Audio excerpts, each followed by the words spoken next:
Olá, bem-vindos ao Sempre um Papo, este projeto de incentivo ao hábito da leitura, criado há 36 anos pelo jornalista mineiro Afonso Borges. A Essa jornalista e edição, apresentadora Sense-Papo, Josane é Faleiro é uma patrocinada mulher pela branca de CNBB, cabelos loiros e Conjuntura, longos. Instituto Josane usa um Joelma óculos e de hastes IPP, por alaranjadas e meio da veste Lei uma blusa Rouanet. preta. Ela está Hoje a sentada em gente frente a uma recebe parede amarela e para uma branca com a conversa o logo do escritor Sempre um Luiz Papo Morando. impressa. Com a gente está aqui na tela a Raíssa Medeiros, que é intérprete de Libras, e eu já quero avisar que esse programa fica disponível aqui no YouTube, onde a gente tem mais de 600 conversas com escritores do Brasil e do mundo, disponíveis para assistir a qualquer hora, de qualquer lugar e gratuito. Então, se você está assistindo, inscreva no nosso canal, se você ainda não foi inscrito, ative o nosso sininho para receber sempre as notificações de quando a gente entrar com um programa novo no ar. E siga o Sempre um Papo nas redes sociais, @ Sempre um Papo no YouTube, no Facebook, no Instagram e no Twitter. Agora sim, eu quero dar boas-vindas ao escritor Luiz Morando. Ele é especialista em memória LGBTQIA+, é mestre em literatura brasileira e doutor em literatura comparada, ambos pela Universidade Federal de Minas Gerais, UFMG. Foi atuante em trabalhos de prevenção ao HIV, AIDS, realizados pelo Grupo de Apoio e Prevenção à AIDS de Minas Gerais, o GAPA. É professor de literatura brasileira e teoria da literatura. É autor dos livros Paraíso das Maravilhas, Uma História do Crime do Parque, e Enverga, mas não quebra, Cintura Fina em Belo Horizonte, que é o tema principal da nossa conversa aqui hoje. O Luiz Morando também assina diversos artigos sobre o seu tema de pesquisa em periódicos acadêmicos e livros. Há décadas, ele se dedica à pesquisa sobre memória e performatividades LGBTQIA+, em Belo Horizonte e Minas Gerais. Seu imenso acervo é composto por artigos, reportagens e documentos históricos a respeito do tema. Então, bem-vindo, Luiz Morando, alegria para a gente ter você aqui no Sempre um Papo. Muito obrigado, Josane. É uma grande alegria também, um grande prazer de estar aqui conversando com você, desenvolvendo essas ideias, essas informações sobre a memória LGBTQIA+, aqui de Belo Horizonte. O escritor e professor Luiz Morando é um homem branco, calvo e sem barba. Ele usa um óculos de hastes pretas e veste uma blusa verde.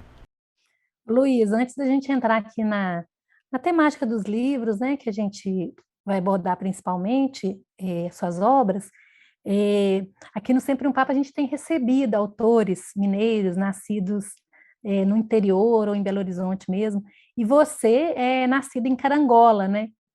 Então eu quero te Sim, pedir para falar um pouco dessa cidade, um pouco da sua infância, né, de que forma aí que essas raízes, né, contribuíram para sua formação como escritor e como professor, né, nas letras. sim. Carangola é uma cidade da região da Zona da Mata Mineira. É uma cidade pequena, uma típica cidade do interior, cercada por montanhas. Ela fica no fundo de um vale.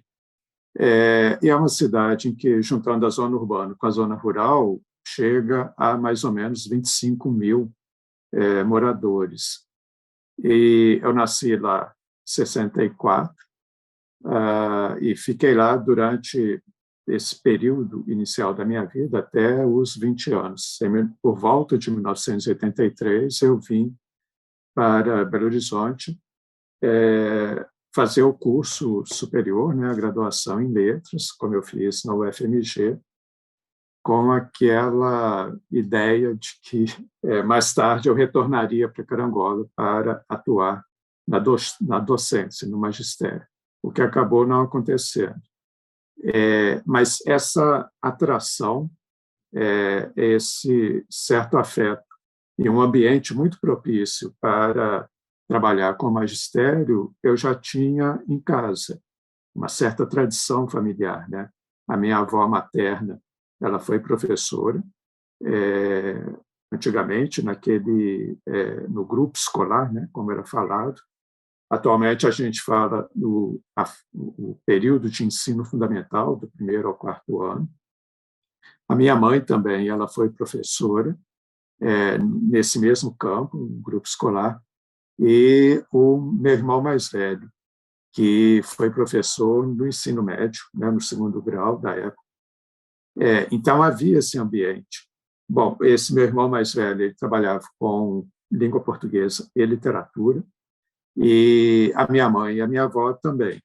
Então, havia esse ambiente em casa muito favorável, muito propício, muito estimulante, no caso também, para que eu passasse desde cedo a conhecer mais a literatura, ter um contato mais direto com o prazer da leitura, com a interpretação de texto e também com o desenvolvimento da escrita. E, de fato, eu sempre tive uma atração muito grande pela literatura, propriamente dita, tanto a brasileira quanto a estrangeira. E algo que é interessante, né, de observar ainda a respeito de Carangola, eu não sei se isso é tão comum assim em outras cidades do interior, com esse tamanho, com essa cultura mais fechada, como são as cidades interioranas, mas algo muito curioso é que, em 1965, foi fundado em Carangola um centro de difusão cultural, que, algum tempo depois, adotou o nome do padre que fundou esse centro. Então, o Centro de Difusão Cultural Padre Pascoal Rangel, ele existiu entre 1965 e deixou de existir em algum momento da segunda metade da década de 80. Então, durante praticamente 20 e poucos anos, esse centro foi um grande dinamizador de arte, de cultura, em Carangola. E quando o Centro de Difusão Cultural Padre Pascoal Rangel completou 10 anos, em 1975, ele iniciou a promoção de um concurso de contos de abrangência nacional, e esse concurso, a cada ano, se não me engano, aconteceram 10 edições, de 1975 até 85. A cada ano se compunha um júri formado por 3 pessoas, em geral ligadas à literatura, e era depois que havia o julgamento e a seleção dos 5 primeiros colocados e de 3 menções honrosas entre os contos inscritos nesse concurso, era publicado um livro reunindo esses contos. Então, por exemplo, só para a gente ter a dimensão de como que a comissão do júri, formada por 3 pessoas, era uma comissão de um certo peso. Em 1975, por exemplo, para o primeiro concurso, participou o presidente da Academia Mineira de Letras, já na época, o professor Vivaldi Moreira, o pesquisador Átila Brandão e o próprio padre Pascoal Rangel. No ano seguinte, 76, fizeram parte da comissão do júri 3 escritores aqui de Belo Horizonte: o Moacir Andrade, que era jornalista e poeta, o Ildeu Brandão, que era um contista, e o João Etienne Filho, que era um dramaturgo e também um ator teatral também, e um grande promotor da cultura. Então, durante esse período aí de praticamente 20 anos, de 1965 até mais ou menos 85, 86, o Centro de Difusão Cultural Padre Pascoal Rangel teve uma importância, um dinamismo, um papel fundamental da promoção da cultura em Carangola. Olha que maravilha, né? E você sabe o motivo que acabou? Não exatamente o motivo, mas acabou acontecendo um certo esvaziamento do centro. O padre Pascoal Rangel ele não se manteve em Carangola durante todo o período em que o centro existiu. Ele foi para Carangola por volta de 63, fundou esse Centro de Difusão Cultural em 65, mas antes do final da década de 60, ele já havia sido transferido para Belo Horizonte. Embora ele tivesse um contato ainda muito forte ao longo dos anos 70 com a diretoria do centro, que era renovada de 3 em 3 anos. Foi mantido por muito tempo esse prêmio, então, mesmo ele não estando presente na cidade, né? Que interessante. Sim. Em 1975, por exemplo, o padre Pascoal Rangel já havia sido deslocado, transferido aqui em Belo Horizonte. Ele já atuava numa paróquia ali no bairro Planalto, e ele era diretor do jornal O Lutador, que foi um jornal com um certo alcance, uma certa importância, um jornal católico, mas que tinha uma atuação estadual, uma infiltração, uma permeabilidade muito grande, uma entrada muito grande nos municípios do interior de toda Minas Gerais. Então, era um padre muito culto, na verdade, e tanto que ele foi eleito em 1997 para ocupar a cadeira 27 da Academia Mineira de Letras. Então, ele funcionou como esse papel agregador da cultura, ou de uma certa cultura, né, de uma certa alta cultura, se a gente puder falar assim, que promoveu a discussão literária, a discussão sobre as artes em Carangola, dentro desse período aí de aproximadamente 20 anos. Ai, que maravilha você trazer essa história para a gente. E agora, voltando um pouco aqui para o seu percurso, aí você sai de Carangola, vem para BH, né, começa seu curso lá na UFMG, e esse seu interesse, né, contar um pouco desse seu percurso aí, da sua trajetória, o seu interesse para se dedicar a esse resgate da memória do segmento LGBTQI+, em BH, como que começou, como que surgiu esse projeto seu de pesquisa? Bom, de um lado, a partir do momento em que eu concluí a graduação, em 1989, e já me inscrevi e fui selecionado para iniciar o mestrado em 1990. O projeto que eu apresentei na época da seleção do mestrado era um projeto que tinha como intenção pesquisar a relação, a forma de representação de personagens homossexuais masculinos na literatura brasileira do final do século XIX, em narrativas, romances e contos, do final do século XIX no Brasil, e relacionar essa representação literária desses personagens com o discurso médico que circulava no final do século XIX, no Rio de Janeiro, principalmente, mas também no Brasil, e tentar perceber como que esses dois discursos, o literário e o médico, dialogavam, se interrelacionavam, se interpenetravam, quando representavam a homossexualidade, masculina ou feminina, na literatura brasileira. Então, eu trabalhei com algumas narrativas, como Cortiço e Casa de Pensão, do Aloysio Azevedo, o Ateneu, do Raul Pompeia, alguns livros do Coelho Neto, e principalmente com o Bom Crioulo, que é um romance do Adolfo Caminha, de 1895, que parece ser o primeiro romance que coloca como protagonista um personagem homossexual que se envolve com um outro personagem masculino dentro da narrativa, um romance que provocou um escândalo naquele final de século no Brasil. A minha intenção, então, era trabalhar a literatura, a representação literária e, por outro lado, a gente tem que levar em conta, isso é muito importante, a minha própria orientação sexual.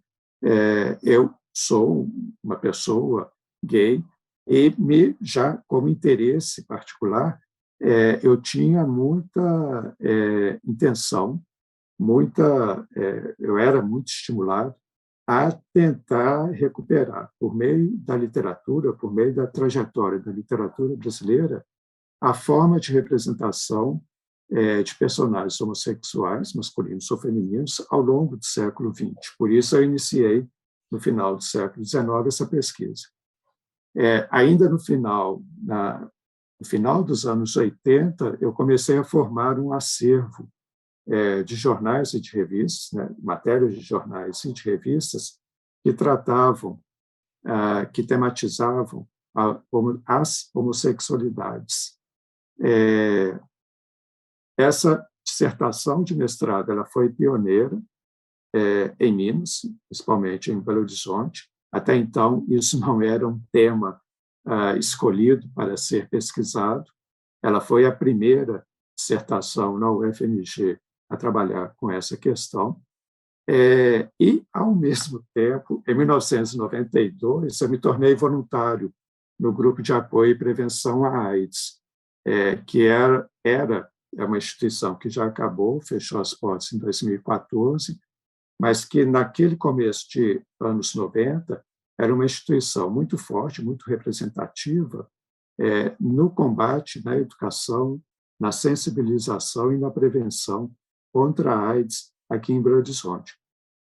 E o contato que nós, voluntários do GAPA, tínhamos com pessoas infectadas pelo HIV e que também eram homossexuais era muito grande.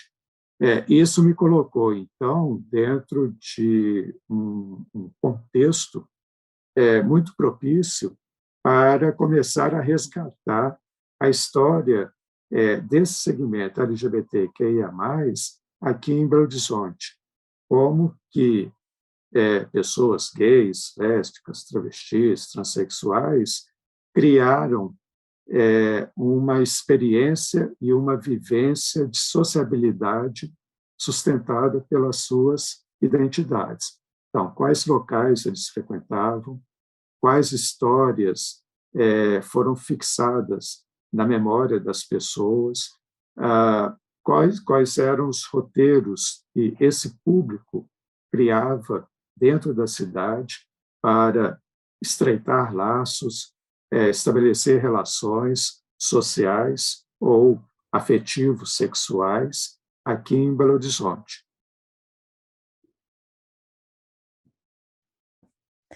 Luiz, nesse campo da primeira pesquisa sua do mestrado, a parte da medicina do período que você pesquisou, quais são os pontos assim altos que você pode destacar desse período e, se possível, né, dá para contextualizar aí dentro dessa memória que você tem?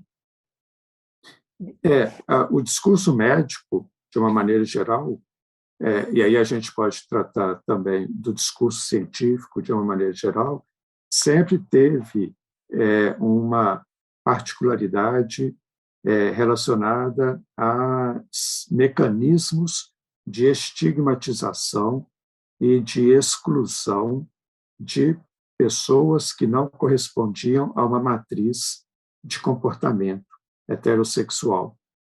E quando a gente fala dessa matriz heterocentrada, desse padrão heteronormativo, a gente está dizendo sobre a possibilidade de união entre pessoas de sexo diferente, de sexos opostos, com um objetivo, uma finalidade de formar família, de criar uma prole e ter um segmento, uma continuidade dessa tradição dentro da sociedade.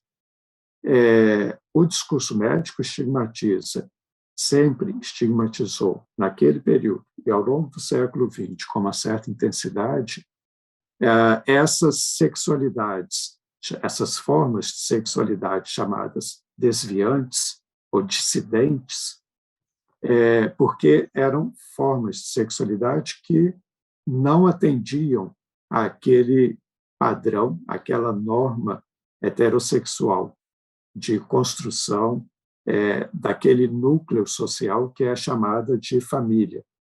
Então, é uma forma de pensar a família, um núcleo familiar em que apenas a família heterossexual é bem vista, é bem-vinda, é considerável, saudável, entre aspas. E as outras formas de união, de formação familiar, não seriam aceitas, seriam consideradas ruptoras e até mesmo corruptoras dessa sexualidade considerada saudável. Então, o discurso médico ele promove uma certa perseguição, uma certa censura, uma certa condenação a essas formas de sexualidade consideradas desviantes. E o resultado dessa perseguição, em geral, era visto como uma possibilidade, uma necessidade de encarceramento, de corrigir essas pessoas que não tinham uma sexualidade considerada saudável.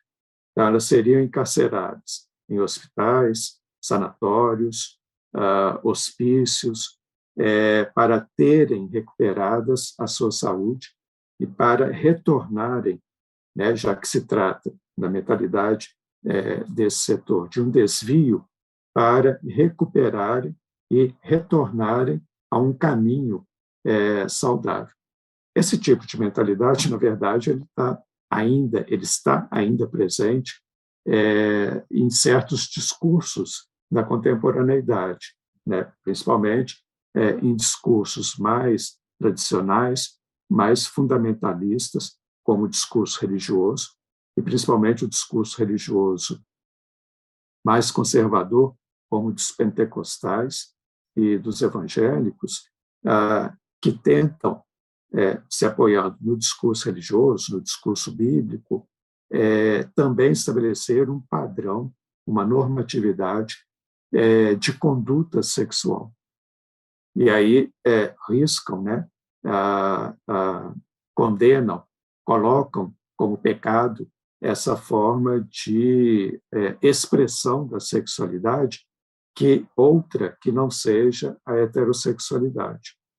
Então, de um certo modo, a literatura ela acabou atuando como um canal, um discurso auxiliar desse discurso médico, lá no final do século XIX, para condenar, para mostrar essas formas de expressão da sexualidade não heterossexuais como formas condenáveis, como formas desviantes, como formas não aceitas e não saudáveis do ser humano.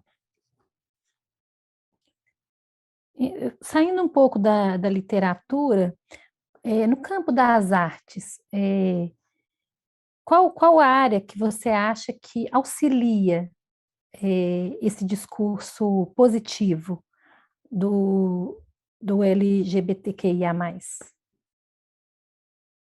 Bom, ao longo do século XIX, a literatura, ao longo do século XX, a literatura ela vai se transformando e vai se tornando mais permeável a esse segmento.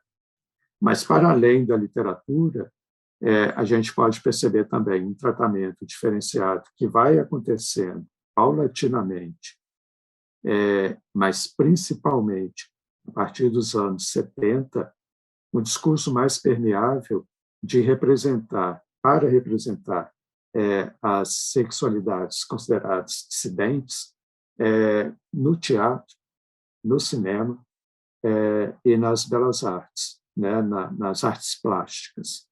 Então, assim, são outros discursos simultâneos aí, de atuação simultânea, de existência simultânea na sociedade, em relação à literatura, que também vai se abrir, em algumas situações até se abre mais rapidamente que a literatura, para representar de uma maneira mais positiva, de uma maneira mais respeitosa as sexualidades dissidentes. A gente pode perceber, por exemplo, na literatura ainda, desde o final dos anos 40, uma escritora como a Cassandra Rios escrevendo romances e ela teve uma larga produção, uma intensa produção literária, a partir de 1947, quando ela publica o seu primeiro romance, até praticamente o final dos anos 90, começo dos anos 2000, ela vai ter aí uma produção de mais de 40 anos de romances que tentam mostrar, especificamente no caso da Cassandra Rios, as vivências de mulheres, de personagens, né, lésbicas. Como a gente vai ter alguns outros autores que vão, o Lúcio Cardoso, por exemplo, que de uma maneira não tão intensa assim quanto a Cassandra Rios, mas que vai ter uma certa atenção para representar personagens homossexuais. E aí, no caso do Lúcio Cardoso, a expressão máxima é o personagem Timóteo em Crônica da Casa Assassinada. Mas é importante a gente perceber que isso se dá principalmente no Brasil a partir dos anos 60, 70, em que são 2 décadas de regime militar no país, de uma censura, de uma repressão maior no país, mas são 2 décadas também em que a gente convive com uma abertura cultural que vem de fora, principalmente trazida pela Revolução Sexual, desde o começo dos anos 50 até os anos 60, né, a explosão aí da Revolução Sexual, e de uma mudança também de valores e de padrões sociais que vai se entrando, se introduzindo no Brasil de uma maneira paulatina, promovendo, por exemplo, nos anos 70, a expressão de um grupo musical como Secos e Molhados, ou como o próprio Edi Starr, que é um personagem, um músico muito importante na cena cultural do Brasil nos anos 70, ou o grupo teatral Dizzy Croquettes, que também vai ter uma manifestação muito expressiva para questionar a masculinidade, questionar padrões tradicionais e muito fechados relacionados à forma de viver a sexualidade, ou a própria expressão do Ney Matogrosso, né, depois que ele se afasta e segue uma carreira solo, ele se afasta do grupo Secos e Molhados e vai seguir uma carreira solo. Então, a música, o teatro, o cinema, as artes plásticas são formas de expressão artística que vão atuar em paralelo e em conjunto também com a literatura para mudar uma visão, uma perspectiva sobre as homossexualidades, as diversas formas de expressão da dissidência de sexo e de gênero no Brasil. Agora, entrando um pouco aqui nos seus livros, né, para o nosso tempo no passar, estou aproveitando a temática para te explorar um pouco antes da gente entrar nos seus livros. Que não são de ficção, né? As suas 2 opções de livros é trazer fatos reais mesmo, né? E personagens reais.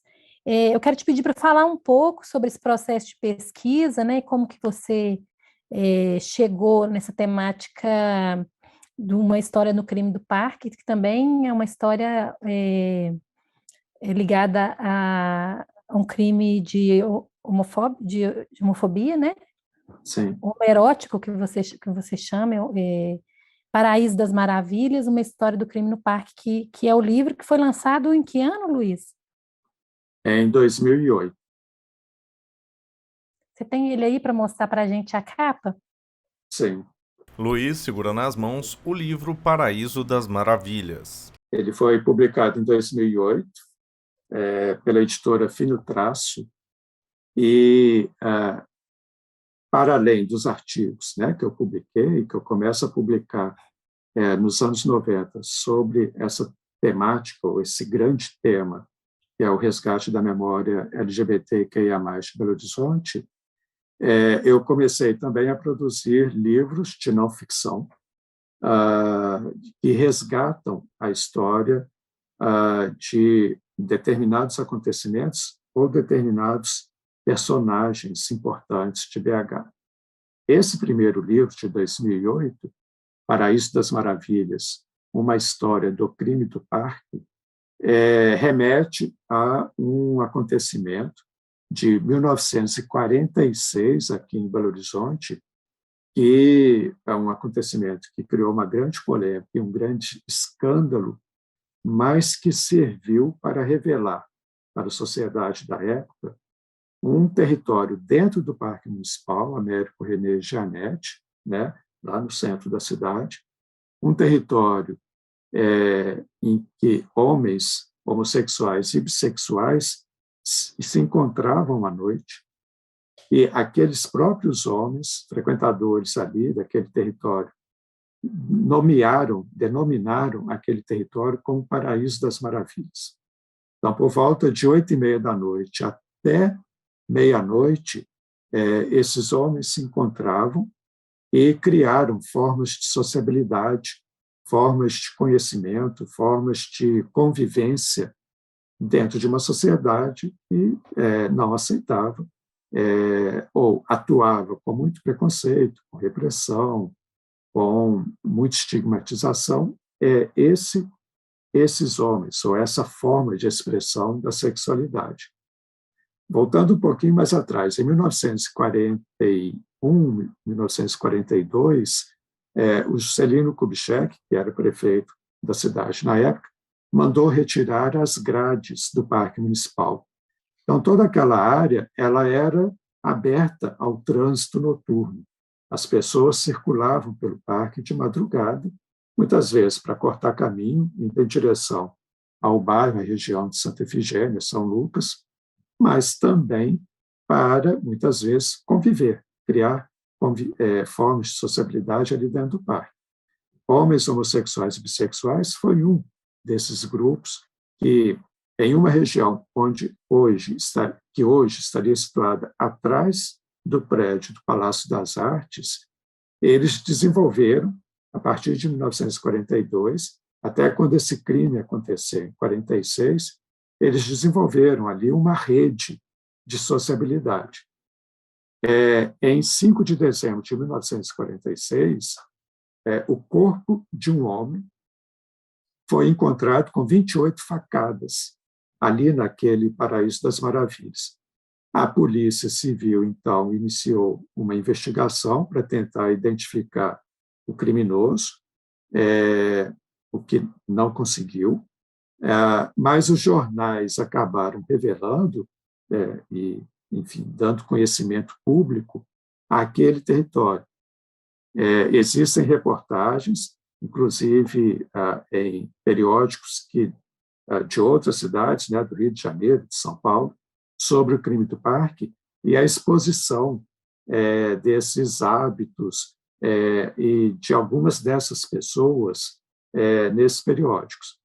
Por isso, eu tomo o ano de 1946 como uma referência inicial para iniciar esse trabalho de resgate da memória LGBTQIA+, aqui da cidade. Em outras regiões do Brasil, é muito pouco conhecido sobre territórios urbanos dessa natureza em que esses homens ou mulheres, ou ainda travestis, se encontravam e criavam uma sociabilidade. A gente sabe que no Rio de Janeiro existia a Praça Tiradentes, em Porto Alegre, o Parque da Redenção, em Salvador, uma região também que agora me foge o nome à cabeça, mas em Belo Horizonte, para uma sociedade que sempre foi considerada muito tradicional, é muito marcante a existência tanto desse episódio quanto desse território. O crime do parque ele acabou sofrendo várias mudanças de linha de investigação ao longo do tempo. Em 1953, houve uma grande reviravolta nessas investigações, quando uma mulher denuncia o próprio marido como assassino do Luiz Delgado, que era a vítima. O Décio Escobar, que foi esse denunciado, foi levado a julgamento em 1954 e foi absolvido. É um crime, então, que não foi solucionado até hoje. E aí, nesse livro, eu resgato a história do crime e a história, um pouco também, da história do próprio Paraíso das Maravilhas, daquele território que foi conhecido publicamente e nacionalmente dentro do Parque Municipal. E a partir desse crime, o Paraíso das Maravilhas deixa de existir? Não propriamente. Para aquele território, sim, mas o Parque Municipal ele nunca deixou de ser referência de encontros, de sociabilidade, de trocas afetivos sexuais, até quando as grades retornaram por volta de 1977, 78, e se mantiveram lá até hoje. Mas, ainda assim, durante o período do dia, o Parque Municipal foi referência para como sendo um território urbano que facilitava encontros e convivência de sociabilidade. E o que ainda é mais interessante, Josane, de observar, é que o primeiro grupo de ativismo LGBT que existiu aqui em BH, de uma maneira um pouco mais formal, na verdade, não é o primeiro grupo que existiu, mas foi o primeiro grupo que atuou de maneira mais formal, surgiu aqui em BH em abril de 1980 e se chamava Terceiro Ato. Esse grupo não tinha uma sede onde os seus integrantes, seus voluntários se encontravam para discutir ações, fazer encaminhamentos.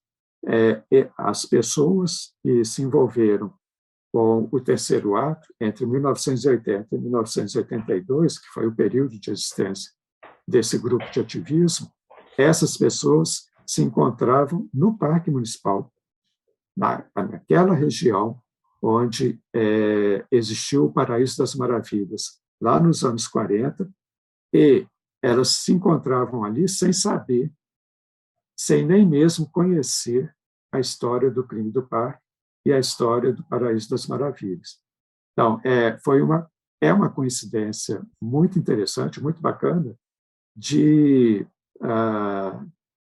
o parque conseguir trazer, durante a sua existência, durante o seu período, enquanto equipamento urbano de lazer, de entretenimento, de descanso, o parque conservar essa marca, vamos dizer assim, inconsciente, de uma presença de sociabilidade LGBT ali. Então, esse grupo existiu aí entre 80 e 82, como eu falei, praticamente 40 anos depois da existência lá, da ocorrência do crime do parque, o parque ainda continua servindo a essa forma de sociabilidade, aí no caso voltada para o ativismo. Sim. Agora vamos entrar aqui no seu livro mais recente, que é Enverga, mas não quebra, Cintura Firme em Belo Horizonte. Josane segura nas mãos o livro Enverga, mas não quebra.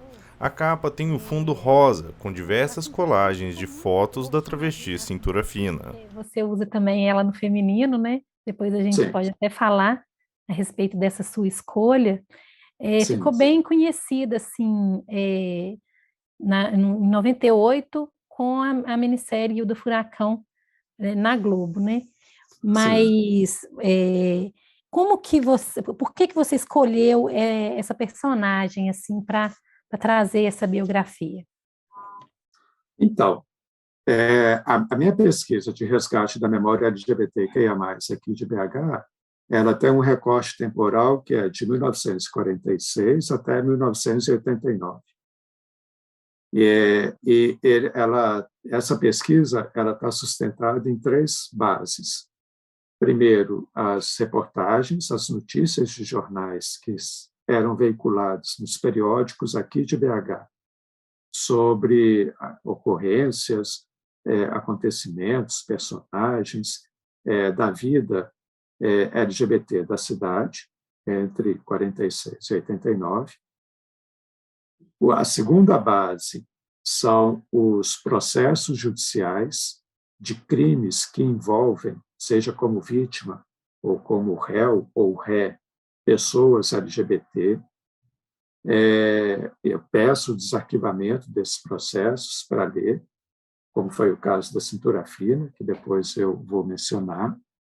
E uma terceira base, que são as entrevistas que eu faço, né, as histórias orais que eu coleto com pessoas LGBT que eram adolescentes ou mais jovens nos anos 60 e 70 e que relatam para mim, nessas entrevistas, as suas experiências, as suas vivências, como que era ser gay ou lésbica, ou travesti, ou transexual, nos anos 60, 70 e 80. No caso dos jornais, em particular, como eu não tinha alguns elementos para me direcionar mais rapidamente a um certo período, eu passei a frequentar, uma vez na semana, a Hemeroteca Histórica da Biblioteca Pública Estadual, ali na Praça da Liberdade, para buscar, literalmente, página a página, nos jornais, entre 46 e 89, essas notícias. Então, eu acabei criando um acervo muito marcante, muito expressivo, de notícias de várias naturezas, né? Tanto notícias policiais, quanto notícias culturais, quanto notícias relacionadas à área de saúde, de direito, que saíam nesses jornais, aqui de BH, Estado de Minas, Diário da Tarde, Diário de Minas, Jornal de Minas, enfim, todos esses jornais que, ao longo, dentro desse período de 46 a 89, circularam em BH, seja jornais que circularam durante todo esse período ou jornais de curta duração. E é a partir desse material coletado, processos judiciais, relatos orais e notícias de jornais, que eu acabei criando o escopo, o fundamento, a base para a minha produção sobre a memória LGBTQIA+. A princípio, eu não tinha a intenção de reservar um livro para a Cintura Fina. Cintura Fina seria incluída dentro de uma produção de 4 livros, que eu ainda vou preparar, um livro para cada década. Então, um livro de 46 até 59, outro para a década de 60, outro para a década de 70 e outro para a década de 80, resgatando esses acontecimentos da memória LGBT aqui de BH.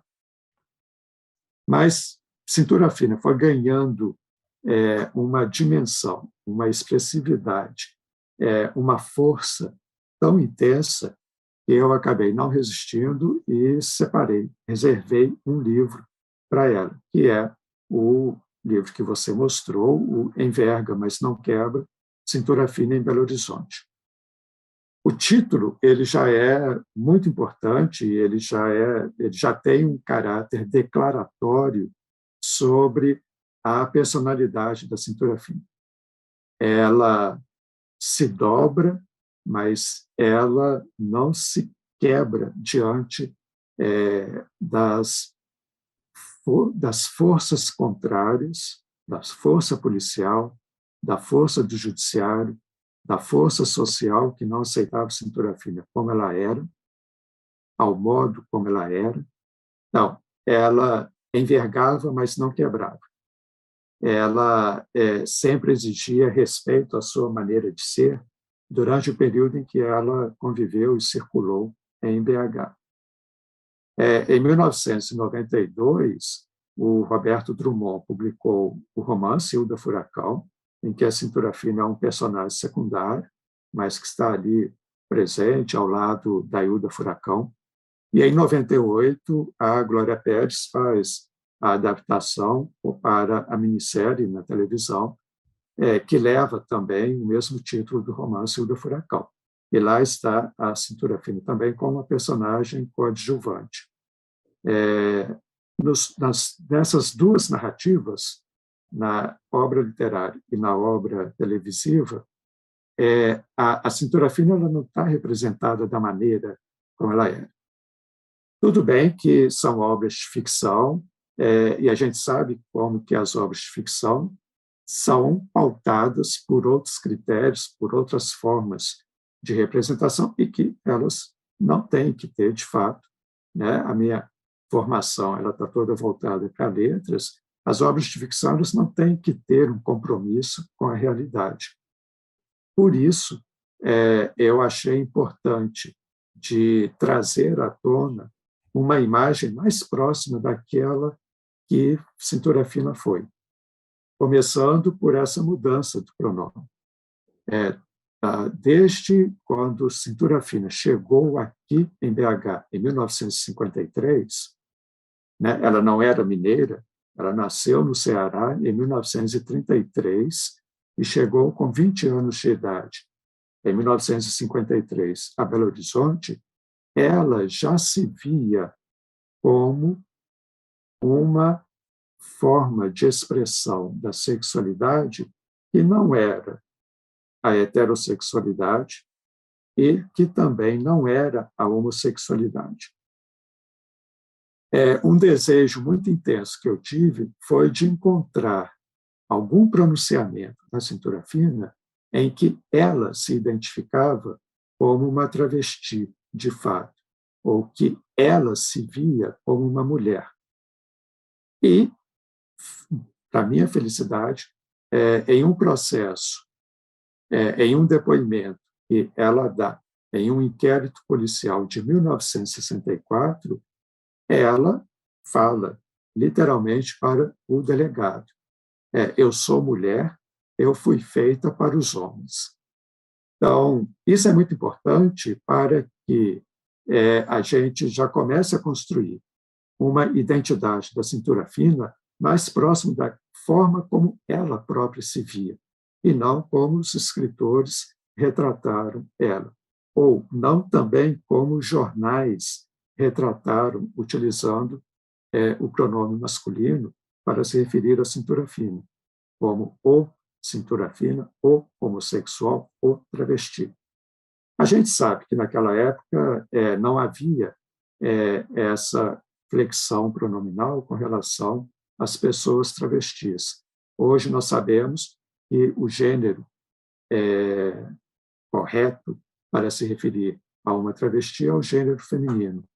Mas naquela época, nos anos 50, 60, 70 e 80, essa discussão não existia e o pronome utilizado era o pronome masculino. Mas a pessoa em si, a pessoa travesti, cintura fina, ela se via como mulher. Então, eu adotei, ao longo do meu texto, do meu livro, o uso do pronome feminino em respeito, já que é uma forma de resgatar a memória da personagem. Seria também necessário respeitar a forma como essa personagem se via. Se ela se via como mulher, ela se via como alguém cujo pronome, necessariamente, de tratamento deveria ser no feminino.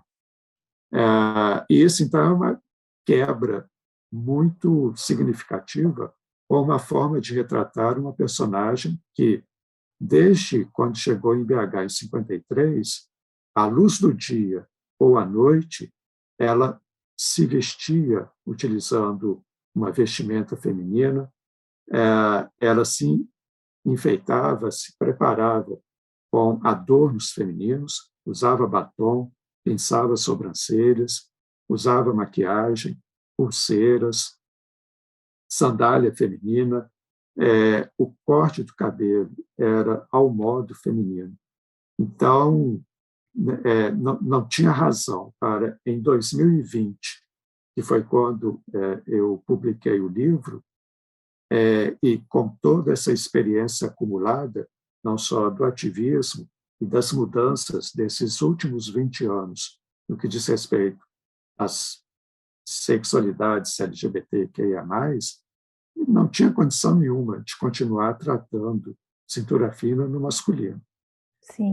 Eu compreendo, assim, eu busquei diversas pessoas mais idosas que conheceram cintura fina transitando pela zona boêmia de BH nos anos 60 e 70. Eu ia te perguntar no exatamente bairro. sobre isso, Luiz, dessas histórias orais que você ouviu, né? A gente, no imaginário, assim, a gente, cintura fina, o rei da navalha, sempre ligado um pouco à violência dela, né?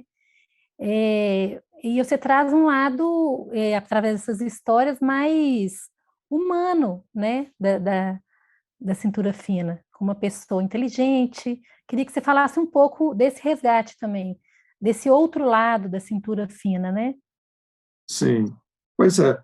De um lado, a gente tem uma figura muito marcada por uma forma de representação que destaca a violência como hábito, como maneira de atuação da cintura fina. Então, os jornais representam a cintura fina como o marginal daquela época. Os processos judiciais, de uma maneira geral, também reforçam essa visão, esse discurso do jornal. A polícia também reforça esse discurso do jornal e dos processos judiciais.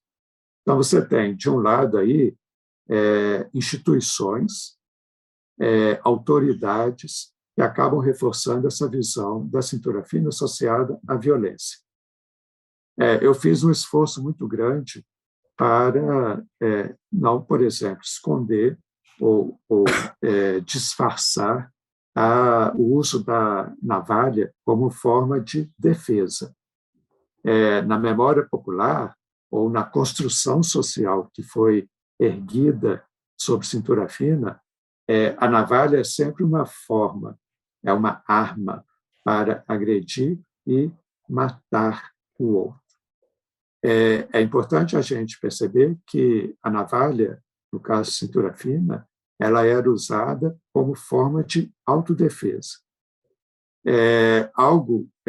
A cintura fina tinha uma ética de vida muito clara. Eu quero ser respeitado, eu exijo respeito. Se a pessoa não me respeita, eu reajo. E a reação dela não é, a princípio, com o uso da navalha.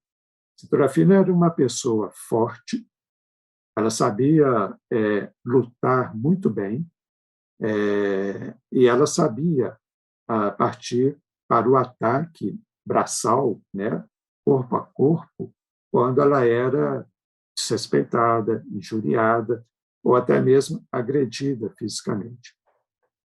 E ela sacava a navalha apenas para se defender, não ser morta, quando ela entrava em vias de fato, como se falava na época, contra alguém.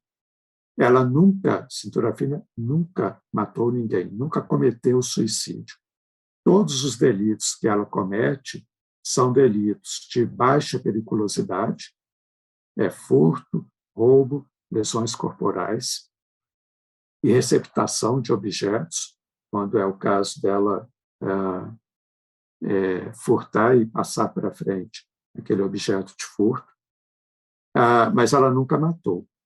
Então, ela tinha uma liderança muito grande na zona boêmia, entre as mulheres cisgêneras prostitutas e entre os homens homossexuais mais afeminados, que sempre eram alvo da truculência policial ou dos próprios clientes dessas mulheres e desses homossexuais afeminados na zona boêmia, tanto ali na região da Guaicurus quanto nos bairros Bonfim e Lagoinha. Cintura fina sempre partia em defesa dessas pessoas. A cintura fina era uma pessoa afetuosa, era uma pessoa que servia, correspondia a favores quando era solicitado, e era uma pessoa que trabalhava, não um emprego fixo, com carteira assinada, né? Mas ela trabalhava tanto na gerência de hotéis, quanto ela foi prostituta também, mas também trabalhos braçais, como faxina, como lavar roupa. Ela era uma exímia costureira, ela aprendeu a costurar em uma pena que ela precisou cumprir na Ilha Grande, no Rio de Janeiro. Quando ela retorna nos anos 70, em 1972, em BH, ela passa a costurar para ter, era uma forma de subsistência para ela.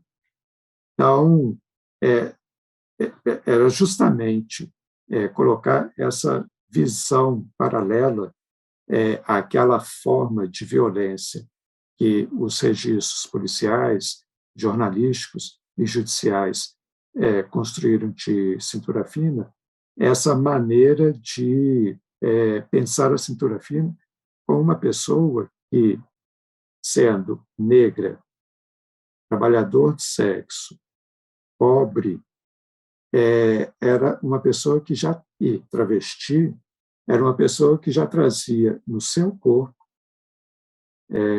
na sua própria individualidade, 4 marcas desfavoráveis, 4 marcas que carregavam, sobrecarregavam essa pessoa de preconceito e de discriminação.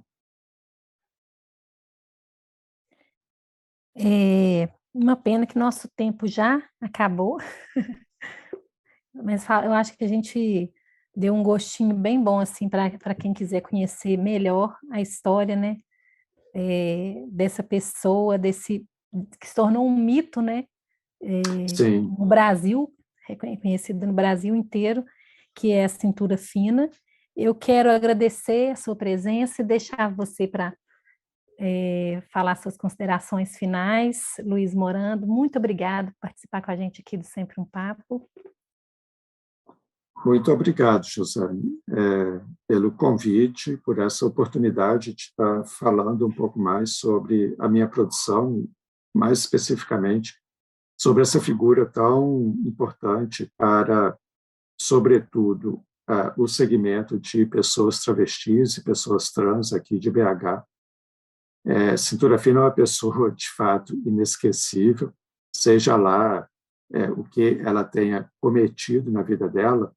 É importante a gente pensar que ela estava ocupando um lugar no qual ela foi empurrada para ocupar e que ela não tinha muita oportunidade de sair desse lugar dentro de um contexto social, cultural, econômico,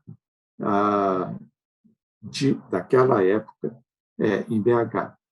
Se as pessoas tiverem interesse em adquirir o livro, elas podem entrar no site da editora O Sexo da Palavra, www.osexodapalavra.com/cintura fina, para poder adquirir e ler, conhecer mais sobre a história dessa travesti. E aí, pelos os meus próximos livros, vão, dentro desse projeto que eu mencionei mais atrás, vão tentar aprofundar e trazer diversas outras histórias sobre esse segmento LGBT aqui de BH. Muito obrigado, um grande abraço para vocês aí da equipe do Sempre um Papo. Nós que agradecemos, Luiz Morando, e você que nos acompanhou aqui. Essa conversa vai ficar disponível aqui no canal do Sempre um Papo. Vocês podem compartilhar. Eu reitero o convite para nos seguir nas redes sociais, @sempre um papo, e também para se inscrever aqui no canal e receber as notificações dos nossos programas, dos nossos lançamentos. Até breve.